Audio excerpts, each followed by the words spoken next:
Labrīt, visi godātie klātesošie, gan tie, kas šeit zālē sēž, gan tie, kas ir otra puse ekrānam. Prieks tikties kā katru gadu un, protams, šai patriotismu nedēļā ļoti apsveicam ir, ka mēs gribam dzīvot zaļā valstī un tīrā no atkritumiem, ko mēs arī bieži vien sakam, mēs gribam būt zaļākā valsts. Bet, lai mēs līdz tam titulam tikt, mums ir gan daudz vēl darāms un gan daudz ir ejams. Mēs gribam būt zaļākā valsts pasaulē, ļoti apsveicam, ļoti patriotiski un nav nekas neiespējams, tikai atliek strādāt. Un šī gadījumā tātad ceļš uz ilgspējīgāku Latviju un uz aprits ekonomiku, ko mēs esam proponējuši kā to tuvāko mērķi, ka mēs gribam ieviest aprits ekonomiku, mums ir plāni, ko darīt, bet mēs neesam vienīgā valsts, kas iet šo ceļu un šo ceļu starptautiski tas izriet no apvienoto nāciju organizācijas ilgspējīgās attīstības mērķiem, kas ir sasniedzami līdz 2050. gadam. Tas ir zaļais kurs, ko ir nospraudusi Eiropas Savienība kopumā. Arī attiecīgi nulles piesārņojuma ambīcija, arī šis mērķis uzstādīts, ka pēc iespējas mazāk piesārņojumu.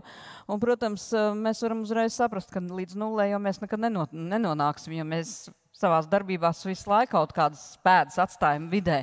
Bet katrā ziņā samazināt mēs noteikti varam. Tā ir pārēja uz aprits ekonomiku, kas jau visiem skaidri ir zinām. Un, protams, tam visam vajadzīgs līdzi ir arī finanses, un šī gadījumā mēs jau runājam par taksonomiju, par ilgspējīgām finansēm un par to, kā finanšu devēji, kādas prasības izvirz un kam dod priekšroku finansējot dažādas projektus. Kāds tad ir šīs te visa pasākuma un šīs virzības tāds uzstādījums, stāsts, ir narratīvs, tātad pārēj uz aprits ekonomikas modeli, kur mēs esam pirmos soļus spēruši, bet ceļš vēl ejams gana garš un ļoti atkarīgs no katra no mums, kur mēs nonāksim, kā jau arī pasākuma vadītājs teica, sāksim paši ar sevi.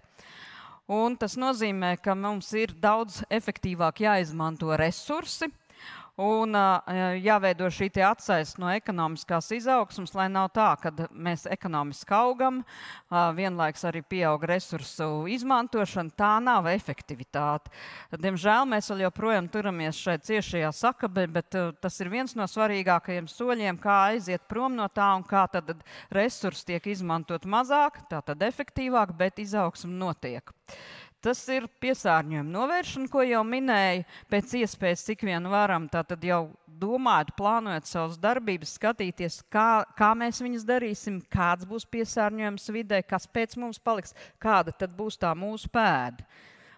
Šodien īpaši gribu uzsvērt paplašinātās ražotāja atbildības sistēmas piemērošanu.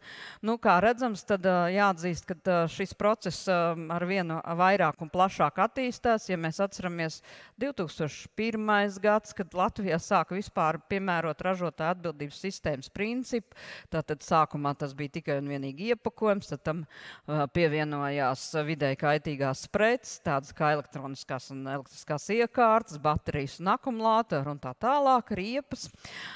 Tad sekoja transporta līdzekļi. No šī gada tur ir pievienojusies vēl viena grupa, pie kā mēs tūlīt arī nonāksim.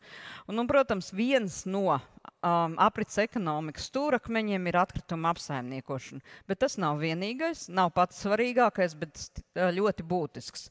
Un skaidrs, ka no atkrituma apsaimniekošana mēs saprotam šeit ne tikai kā mēs tos atkritumus savāksim, kā sašķirosim, kā pārstrādāsim, cik daudz mēs apglabāsim, bet mēs saprotam arī to, cik daudz mēs vispār radam šos atkritumus. Mums ir jāiet ar vienu vairāk tas solis, ka nevis mēs kā pēdējos gados par spīti visiem pasākumiem mūsu atkrituma apjoms aug ar katru gadu. Ja mēs pirms gadiem 5-6 bijām, tā teikt, viena no tām valstīm, kur vismazāk rada atkritumus Eiropas Savienībā, tad šobrīd mēs jau tuvojamies vidus līmenim. Ja vidēji, teiksim, lielākais cipars ir pār par 500 kilogramiem atkritumu iedzīvotāji, tad mums jau ir 435 un varbūt šogad šī gada dati parādīs vēl kaut ko. Bet būtu jāiet pilnīgi pretējais process, lai mums tas samazinātos un jādomā par mūsu izvēlēm, par mūsu lēmumiem, kā samazināt atkritumu apjomu kā tādu. Protams, ja atkritumus ļoti pārdomāt izmantot, tas saistās arī ar mūsu zemes dzīvēm. Parasti jau visi uzskata, ka smilts, grāns, dolomīts, tas taču visur ir, tas mums ir visapkārt, tāpat kā ūdens. Nav daudz ko domāt, ko ar to darīt, un ka mums viņš varētu nepietikt, kā varbūt kaut kādās citās zemes vietās uz planētas. Un līdz ar to tā pieeja ir nedaudz pavirši, bet būtu viņi ļoti būtiski jāmaina. Arī zemes dziļi resursi, viņi ir tik, cik viņi ir, viņi jauni neveidojās, bet mēs viņus varam daudz racionālāk izmantot, ja mēs arī daļu no tiem aizstājam ar atkritumiem, atbilstoši sagatavotiem. Un, protams, pārēj uz aprits ekonomiku, tas ir pirmkārtām izaicinājumi, bet, kā saka ķīnieši, tad katru izaicinājumu var pārvērst par iespēju. Un ievērojot, cik mums ir atraktīvi domājoši cilvēki, es domāju, ka mums ir gan daudz iespējas, ko atliek tikai izmantot. Un šajā gadījumā, tātad ņemot vērā to, ka atkritumi ir vērtīgs izejmateriāls, tātad mēs no viņiem varam ražot preces, tādā veidā aizstājot dabas resursus, ko mēs ņemam no vides, ieviešot tādus principus kā zaļais publiskais iepirkums, kur jau daudz ko varētu darīt šodien, bet, diemžēl, nevienmēr pasūtītājs to ņem vērā, bet tas būtu jāpopularizē arvien vairāk. Protams, varam teikt, ka var noteikt kā obligātu, bet jebkurā gadījumā būtu pašiem jābūt pietiekami atbildīgiem. Tā ir industriālā simbioze, un šeit ir ļoti svarīgi arī tādi jautājumi kā ekodizains un ekomarķējums. Tātad, kad mēs domājam par šo preci no paša sākt gala, kā tiek iegūt resursi, kā viņi tiek tālāk izmantot ražošanā, kā tālāk šī preci nonāk pie patērētāja, cik ilgi viņi lieto un kā viņi pārstrādā. Šeit diezgan daudz varētu arī padomāt par to, kādā tad litija baterijas no kā ražo, kur iegūst litiju, kādā veidā, kā pēc tam to visu apsaimnieko un rīkojas tālāk. Šeit daudz var palīdzēt arī atkārtot izmantošana, labošana, remonts, tātad arvien aktuālāk paliek šīs lietas, kas vienlaik bija pilnīgi aizmirsts. Tātad, ja ir kaut kas bojāts, metam ārā un daudz nedomājam. Atkritumi tikai pieaug uz tā rēķina. Ja mēs mainam šo attieksmi, pagarinam šo dzīvi konkrētai lietai, vai viņu remontējot, vai labojot, vai kaut kā uzlabojot, attiecīgi atkrituma apjoms tik daudz nerodās. Tā kā šeit ir ļoti daudz par ko padomāt. Tam, protams, ir ļoti svarīgas vēl divas lietas. Tā ir nodokļu sistēma motivējoša. Gan, teiksim, tas, kas varbūt veicina kaut ko samazināt, kā, piemēram, dabas resursu nodoklis, bet, protams, varētu būt arī runa par citiem nodokļiem, piemēram, kā piemērot, kaut vai nekustamā īpašuma nodokļi, ja tur notiek konkrētas darbības vai tam līdzīgi, un attīstīt visu šo procesu uz priekšu. Un mēs nekādīgi nevaram iztikt bez sabiedrības, jo, kā jau sākumā pasākuma vadītājs teica, viss ir atkarīgs no katra paša no mums, no mūsu izvēlēm. Tas nozīmē, ka mums ir diezgan būtiski jāmaina savu domāšanu, savas domāšanas paradigmu, un jādomā nevis, ko es tagad lietošu un visu nedomāju tālāk, bet jābūt tālredzīgiem, izvēloties preces, lietojot un tālāk jau arī apējoties ar šiem atkritumiem. Jeb konkrēti arvien aktuālāk un aktuālāk grib uzsvērt galveno atkrituma apsaimniekošanas hierarhijas prioritāti, tātad kā novērst atkritumu rašanos, kā samazināt atkritumu daudzumu, ko mēs ikdienā radam. Varbūt mums ir lietas, ko mēs bieži vien nopērkam un pēc tam nezinām, kur likt un vispār nesaprotam, kāpēc mēs nopirkām. Tāpēc vairāk piedomāt pie tā, ko un kā mēs darām.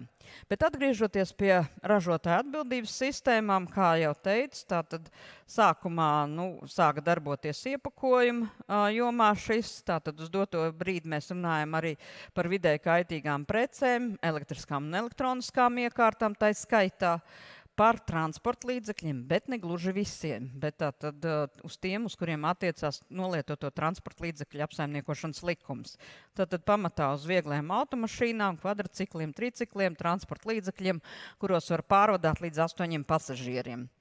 Un pats jaunākais šais klāstā ir dzērienu depozīta iepakojums, jeb dzērienu depozīta sistēma, kas pievienojas šai sistēmai no pagājušā gada februāra.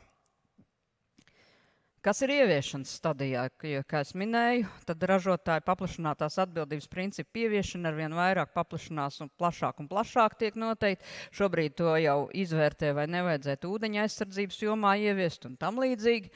Tad uz doto brīdi mums ir konkrēti vienreiz lietojamie plasmas izstrādājumi, un no šī gada janvāra bija jāuzsāk ieviest ražotāju paplašinātās atbildības sistēma attiecībā uz tabakas izstrādājumiem ar filtriem un filtri, kurus lieto kopā ar tabakas izstrādājumiem. Nu, jāatzīst, ka šī ir pilnīgi savādāk ražotāja atbildības sistēma nekā iepriekš minētās. Jo iepriekš minētajās mēs skatāmies to, kā atkritumus savākt noteikti apjomā, kā viņus pārstrādāt, kur viņus likt un kā likt. Tad, protams, kā mēs saprotam, izsmēķis jau nevarēs ne pārstrādāt nekā. Bet tātad šeit akcents šai sistēmai ir likts uz to, ka lai šie te izsmēķi neparādītos pludmalēs, uz ielas, vēl visādās sabiedriskās vietās, lai viņi tur tiktu savākti, lai viņi tur nerastos. Protams, ka tas ir pilnīgi cita pieeja un tas ir radikāli izšķirošs izaicinājums. Sistēmā ir savu darbības sākusi, bet vēl joprojām viņi nav līdz galam ieviest, jo, protams, pašvaldības vēl domā, kāda ir viņa loma, vai iesaistīties, neiesaistīties. Bet tas jau ir solis, ko var risina arī sadarbībā visas iesaistītās puses, ieskaitot ministriju, lai tiešām mēs šo sistēmu nākamā gadā pilnībā būtu ieviesuši. Un jaunais objekts, kas ir perspektīvā, tad nākamā gada decembris, tas attiecās uz vēl vieniem plasmas saturošiem izstrādājumiem, mitrās salvetes, baloni un plasmas saturošie zvejsrīki.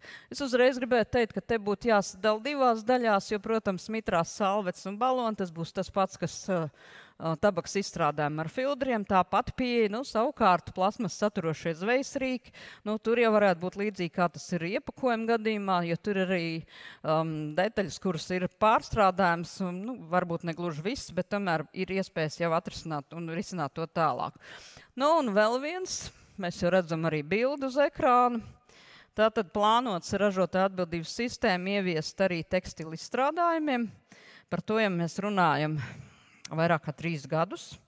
Šie konteineri, pateicoties uzņēmēju iniciatīvai, jau daudz kur ir uzstādīti, un jūs jau šeit minējat, cik tad daudz viņi jau ir uz šobrīd, bet tas nav gluži pietiekoši, vajadzētu drusku vairāk. Un, protams, arī salikt punkts uz i, lai arī cilvēki saprast, kad viņi nes uz šiem, ko viņi un kad nes uz šiem te konteineriem. Vai tas ir ziedojumi, vai tas ir jau piedodiet, sadzīves atkritumu, kurš nav vairs nekur izmantojams. Šīs lietas vēl ir kārtojams un skaidrojams, bezgalīgi daudz jāskaidro cilvēkiem, kas, kur, ko un kā, jo citādi tas vispārīgais priekšstats ir ļoti vienkāršs.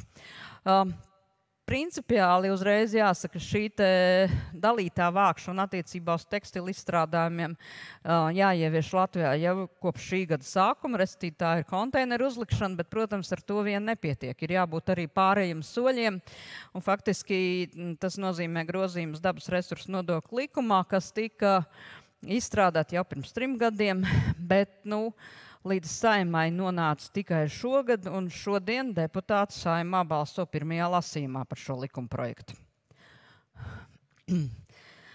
Kas tad ir jaunie izaicinājumi? Viens no tādiem izaicinājumiem, kas faktiski parādījās pagājušā gada nogalē, šī gada sākumā, saistās konkrēti ar fotoelementu paneļiem. Saules paneļi ļoti aktīvi tika likt uz jumtiem pagājušā gadā. Šogad mēs veidojam jau parkus. Kā zināms, tad fotoelementu paneļi, jeb saules paneļi, tas arī ir viens no elektrisko un elektronisko iekārtu kategorijas objektiem. Bet, ja mēs paskatāmies uz šo te klāstu, kas un kādā veidā viņus apsaimniekot, cik daudz tas ļauj ražotāju atbildības sistēmām izdarīt vai bremzēt to visu, tad mēs konstatējam, ka ir gana daudz, ko šeit mainīt un darīt. Jo fotoelementu paneļu dzīves cikls vidēji ir 20 līdz 25 gadi, bet faktiski uz doto brīdi, ja mēs runājam, ka attīstoties tālāk, jau arī tiek piedāvāt arī ar garantijas periodu līdz 30 gadiem, un gan jau vēl attīstīsies vēl uz priekšu. Vidējais svars 20 līdz 25 kg, šobrīd ir arī smagāk jau. Tieši tāpat kā tas dzīves cikls, arī svars mainās. Bet tai pašā laikā pārstrādes iespējas pasaulē ir ļoti, ļoti ierobežotas. Jo faktiski nav īsti tehnoloģijas, vienkāršākais viņus samalt un ievietot ceļos, bet ir jāpārdomā viss tas resurs, kas tur ir, vai tas ir tas liederīgākais, jo, protams, var uzreiz teikt, kas tur ir alumīnijs un stikls. Jā, no alumīnija varam noņemt, to var pārstrādāt, bet stikls nav vienkārši stikls. Tur ir 12 dažādi slāņi, lai viņš būtu tik izturīgs un radītu to efektu, ko mēs visi gribam sagaidīt un saņemt. Tāpēc šo te kombinēto materiālu sadalīt, pārstrādāt visu kopā, tas ir liels izaicinājums arī zinātnei. Un rezultātā, tātad, ja mēs paskatāmies uz šo svaru, uz to, ka nav īsti pārstrādes iespējas, uz prasībām ražotāja atbildības sistēmām, lai atbrīvot ražotājs no dabas resursu nodokļa, faktiski veidojas diezgan nelāga situācija. Pārstrādes iespējas nav, viņi ir novietoti tirgu, viņi ir smagi. Kā tad izpildīt normas? Un tieši tāpēc, tad tikai tā ilustratīvi mēs redzam, kā, teiksim, 4. kategorija, kur ietilpst arī saules paneļi, kādā veidā kāds strauji kāpums ir veidojies, un viņš šobrīd ir vēl straujāks. Ko tad īsti darīt? Tātad, mums ir jāmaina pieeja un jāsaprot, kas ir kas. Tāpēc arī šī gada pavasarī, maijā, tika izdarīti grozījumi dabas resursu nodokļa likumā, un tālāk jau attiecīgi tiek strādāts pie ministra kabineta noteikumiem. Respektīvi, pirmkārt, pasakot, kādas tad ir prasības, un rezultātā, kur un kādā veidā mēs to visu varam apsaimniekot. Un tas nozīmē, ka, ja mēs skatāmies, kad ir dabas resursu nodokļa likums, tad pirmkārt tur ir precizēts šīs grupas, kā iedala elektriskās un elektroniskās iekārtas, un 4. kategorijā tiek izņemta ārā vēl viena apakšgrupa, taisni saules paneļi, protams, ar visu to, kas viņiem vēl ir nepieciešams, lai vispār tā sistēma darbotos, lai to enerģiju varētu iegūt. Attiecīgi, ja viņi ir kā atsevišķa apakšgrupa, lai varētu piemērot dabas resursu nodokļu atbrīvojumu, ir jābūt skaidrībai, kādas tiek noteiktas prasības. Un tad atbilstoši likumam ir divas iespējas. Tātad persona, kas realizē vai izmanto savas saimnieciskās darbības nodrošināšanai fotoelementu paneļus, un viss, kas tur vēl ir, viss akumulātori un viss pārējais, piedalās atkrituma apsaimniekošanā. Un ir divas opcijas, kā to var izdarīt. Viens tātad slēdz līgumu ar vidēji kaitīgo preču atkritumu apsaimniekotāju, tātad ražotāja atbildības sistēmu par fotoelementu atkritumu savākšanu un uzglabāšanu.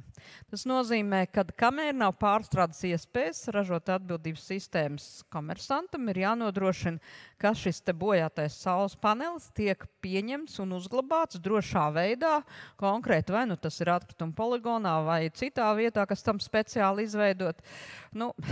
Kā tas izskatās? Ja to gribās zināt, tad jābrauc uz Vāciju un jāapskatās. Tur grēdās ir sakrauti viņi jau šobrīd. Otra iespēja, ja B variants, tas nozīmē to, ka tas attiecās tikai uz saules elektrostacijām ar fotoelementu paneļu kopējo uzstādīto jaudu, kas pārsniedz 1 megavatu. Tātad komersants, kas ir ievedis, lai uzstādītu sev šādu saules parku, pieņemsim TET, Latvenergo un tā tālāk, kā piemērs. Pats veids visas pasākums sadz izdevums, kas saistīti ar fotoelementu paneļu atkritumu apsaimniekošanu un vienlaicīgi reģistrējās valsts vides dienestā. Tas nozīmē, ka, protams, šeit ir diskusija, kā tad ir ar finanšu nodrošinājumu šajā gadījumā un tā tālāk, un kā tad visu to pārējo organizē. Tāpēc šobrīd ir obligāta reģistrācija, patreiz gan, ja reģistrācijas noteikumos ir vēl ko piestrādāt, bet tad ir saņemta informācija, var izsekot tam visam līdzi un saprast tālāk.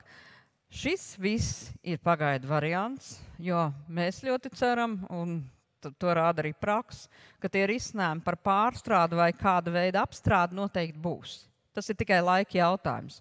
Un tad mēs atgriezīsimies pie tā, kad ne tikai savāc un uzglabā, bet arī pārstrādā. Tad šobrīd attiecībā uz saules paneļiem pārstrādes mēģis nav noteikts ciparos, tas faktiski ir nulle, ja tā varētu teikt.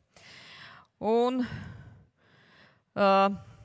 tātad dabas resursu nodokļu objekts. Kā jau es minēju, tas ir saules panelis ar visu, kas viņam klāt, ja konkrēti ir inventori, elektriskie akumulātori, fotoelementi pārējas, saražotās strāvas uzkrāšanai. Un tas nozīmē to, ka prasības tiek noteikts, kad panelim, inventoram ir šī savākšana un uzglabāšana, bet attiecībā uz akumulātoru gan tiek noteikti pārstrāde. Tātad uz viņu attiecās tās pašas pārstrādes normas, kādas būtu jebkuram citam akumulātoram. Un vēl tikai gribētu piebilst vienu lietu, ir parādījusies tāda tendence. Šobrīd, kad likums jau sen paredz, ka, ja teiksim, ar piegādātāju ir noslēgts līgums, ka viņš ņems atpakaļ bojāto vai nolietoto, teiksim, izstrādājumu, šī gadījumā saules paneli, tad attiecīgi viņš var nemaksāt dabas resursu nodokli un nepiedalīties sistēmā. Viņš uzņemās pats pilnā apmērā šo atbildību. Protams, ja beigās veidojas atkritumi, tad viņam izmaksas ir krietni dārgākas, jo jāapsaimnieko atbilstoši visām prasībām. Tendence, kas ir parādījusies, kad neviens komersants domā, ka viņš varētu tā kā savas saimnieciskās darbības nodrošināšanai ievest un pēc tam kādam pārdot. Tas netiek atbalstīts un netiks, jo tad vairs izsakojamība nav iespējama. Un faktiski tā jau ir tāda izvairīšanās no sistēmas, ko mēs neatbalstam. Tālāk tātad būtu jārunā arī par plasmas saturošo izstrādājumu patēriņa samazināšanu. Tātad šī gadījumā, kā jau minēju, tātad ražotāja atbildības sistēmas no šī likuma jau izriet un ir noteikts, bet, lai tas pilnībā darbotos, tad arī bija nepieciešams šo jautājumu iestrādāt dabas resursu nodokļu likumā, kas uz doto brīdi ir izdarīts, un tātad šodien gaida savu pirmo balsojumu. Kas vēl ir šai te likumprojektā? Tālāk būs stāsts jau tiešām par likumprojektu. Vienlaicīgi pieņemot to, ka tas virzās budžeta pakotnes ietveros, tātad tur ir tikai 2 lasījumi, un principā budžeta pakotne ir plānots, ka tiks pieņemta decembra sākumā. Līdz ar to arī šis likums virzīsies tieši tajā pašā virzienā. Kas ir tie aktuālie jautājumi, aktuālie aspekti, kuriem būtu jāpievērš uzmanība?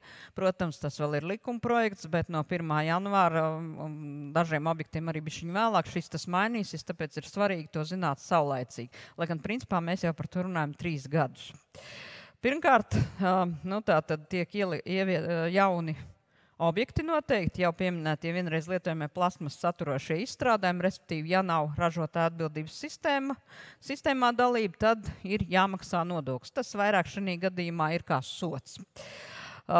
Bet man tomēr par sodiem negribētos runāt, man gribētos teikt, ka varbūt runājam par burkāniem, nevis pātagām. Otrs jauninājums attiecās uz riepām, jo, protams, tad, kad riepas kā preci parādās un nonāk tirgū, par viņiem maksā dabas resursu nodokli vai iesaistās ražotāja atbildības sistēmā. Viss notiek, bet, kā mēs zinām, tad būtībā riepas jau Latvijā ienāk daudz vairāk, jo viņas ienāk kopā ar transporta līdzekļiem.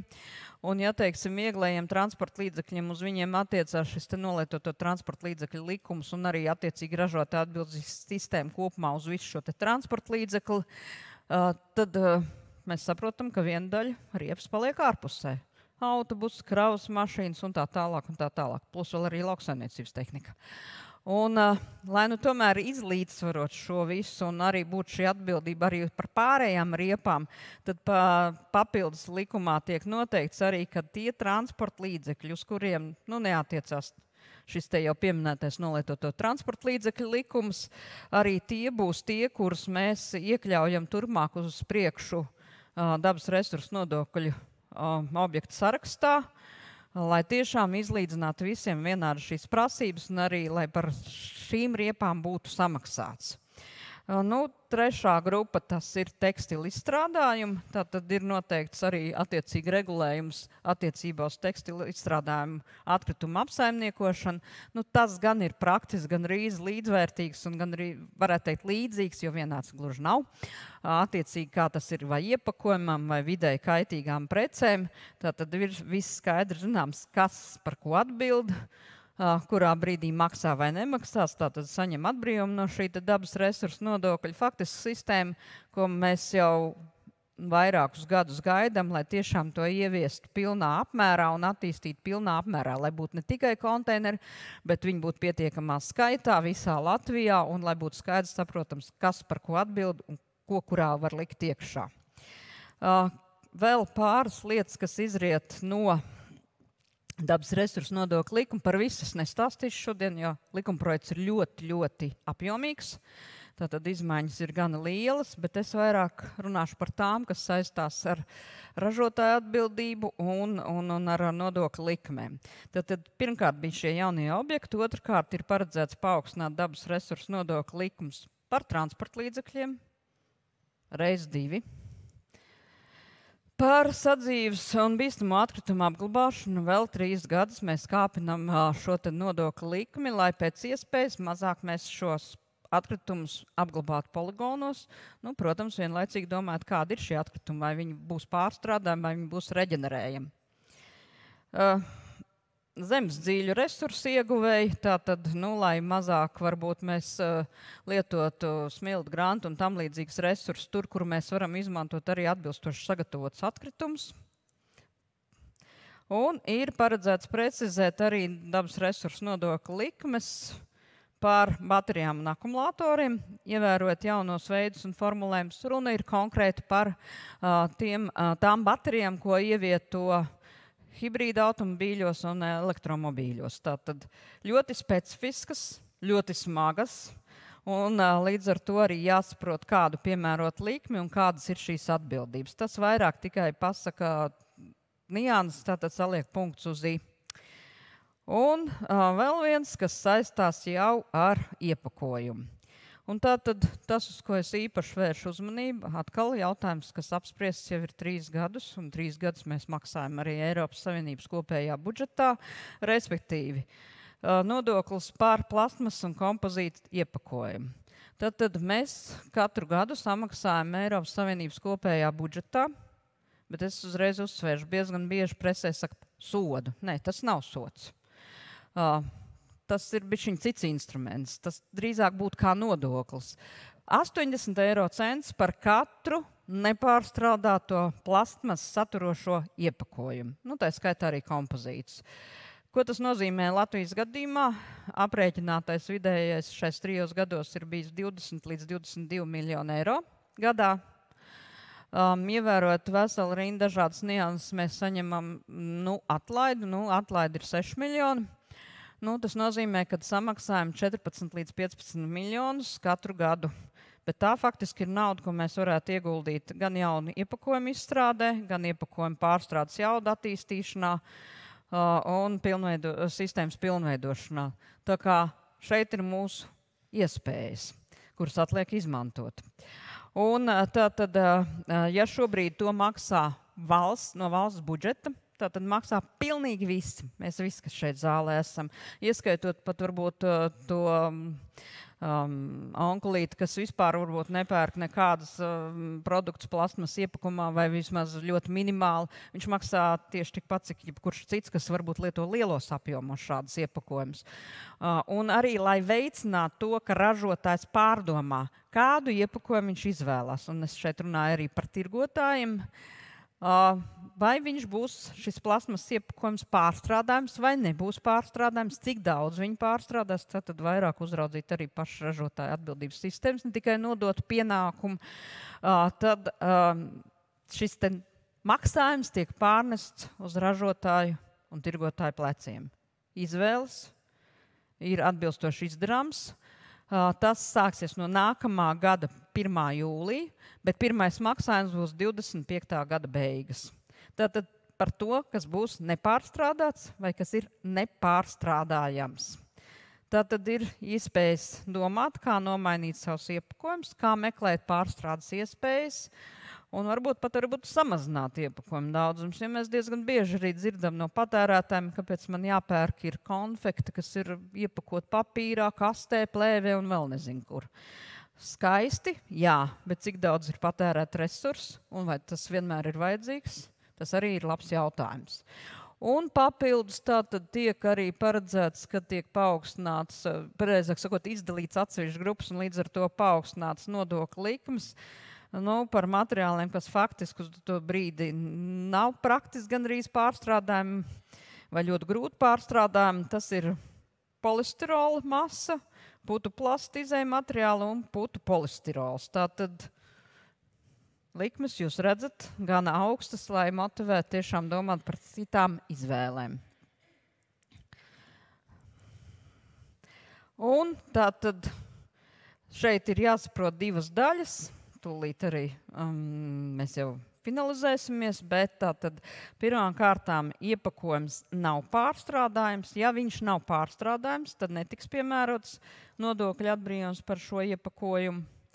Viennozīmīgi, kā noteikti būs vai nav, ir vai nav pārstrādājums, tam sekos ministra kabineta noteikumi, bet tā tad ir vairākas iespējas. Tas ražotājs apstiprina, ka šis materiāls ir pārstrādājums, bet nepietiek ar apstiprinājumu vien. Ir jānorāda vismaz viena rūpnīca Eiropā, kur tas ir izdarāms. Jo diezgan bieži praksē parādās situācijas, kad saka, jā, tas ir pārstrādājums, bet kur? Teorētiski pārstrādājums ir, bet praktisko iespēju nav. Tātad tas ir viens. Otrs, tātad ir arī Eiropas Savienības līmenī šobrīd kā projekts izstrādāts saraksts, pārstrādājums, nepārstrādājums, bet tas, protams, ir ļoti statisks uzreiz. Un tāpēc trešā iespēja veikt atbilstošu analīzi. Šobrīd tiek veidot arī laboratorija šeit Latvijā, lai saprastu, var vai nevar pārstrādāt. Un attiecīgi, tad mēs saprotam, kurš tad ir tas iepakojums, kuru var pārstrādāt un var vairāk pārstrādāt, un kuru nevar. Un kāpēc? Un līdz ar to arī šī piemērošana būs atkarīga no minētā. Tātad sākumā likums pasaka, ka būs ministra kabineta noteikumi sekos un līdz nākamā gada martam ir jāizstrādā. Un, protams, šeit rodās jautājums, ja ir jāmaksā nodoklis, teiksim, tiek konstatēts, ka no 100 kilogramiem plasmas iepakojumi ir pārstrādāti 60, tātad par 40 būs jāsamaksā nodoklis, kurš ir nodokļu maksātājs. Nodokļu maksātājs šī gadījumā ir paredzēts apsaimniekotājs, tātad ražotāja atbildības sistēma, kas ir uzņēmusies viss pienākums ražotāja tirgotāja vietā, tādējādi samazinot to slogu, kad nodokļu maksātājiem visu laiku jādomā līdzi, cik kurā brīdī viņam kur ir jāmaksā, un arī no tāda administratīvā sloga, teiksim, cik daudz ir šie nodokļu maksātāji. Un vēl tikai gribu vēl vienu lietu piebilst, kad likuma projekts paredz arī tādu lietu, ka tiem, kam ir obligāti jāpiedalās depozīta sistēmā, ir atsevišķi tomēr subjekti, kas to nedara, vai atliek vēl joprojām. Tātad jau uz doto brīdi ir paredzēts, ka būs jāmaksā nodoklis 2-kāršā apmērā, tad likuma projekts paredz, ka uz priekšu tas būs 4-kāršā apmērā. Un noslēdzot tātad par tekstilu izstrādājumiem, tad tikai dažas bildes no kampaņām, kas ir arī bijušas šajā gadā. Un šī tekstila atkrituma dalītā vākšana, kā jau minēju, tā jau visās pašvaldībās šie konteineri būtu jāuzstāda jau no šī gada janvāra. Un tas, kāpēc mēs to visu arī darām, pavisam īsi vēl ieskicēšu, ka arī Eiropas Savienības līmenī šīs prasības attīstās ātrāk, lēnāk, bet tā tad ir plānots arī direktīvu priekšlikumos, kas šobrīd ir izstrādāti, kad būs šādas ražotāja atbildības sistēmas obligāti jāpiemēro tekstilu izstrādājumiem. Tātad tas nav tikai, ka mēs šeit izlēmām, bet arī citiem tas būs jādara citās valstīs. Un vēl viena lieta, uz ko būs īpaša uzmanība, tas attiecās uz pārtiks atkritumiem. Un noslēdzot, tātad atgādināšu tikai to, mēs esam sūtījuši asociācijām un diezgan smagas sarunas šobrīd notiek Eiropas Savienības līmenī par priekšlikumu Eiropas regulai par iepakojumu un izlietotu iepakojumu, kur ir paredzēts, ka direktīvu aizstās regulu. Ko tas nozīmē? Daudzas lietas mēs vairs paši nenoteiksim, kā tas notiek. Tāpēc ir ļoti svarīgi pateikt tos sāpīgos punktus, par kuriem ir jārunā ar citām valstīm, kur ir jāmeklē sabiedrotie, lai nonāktu pie maksimāli efektīvā rezultāta. Bet tai pašā laikā tie mērķi, kas ir noteikti izlietotā iepakojuma pārstrādēji, tie nemainās, tos regulu saglabā tā, kā jau šobrīd tas ir noteikts attiecīgi direktīvā un mūsu normatīvos aktos. Ar to es gribētu teikt jums paldies par uzmanību.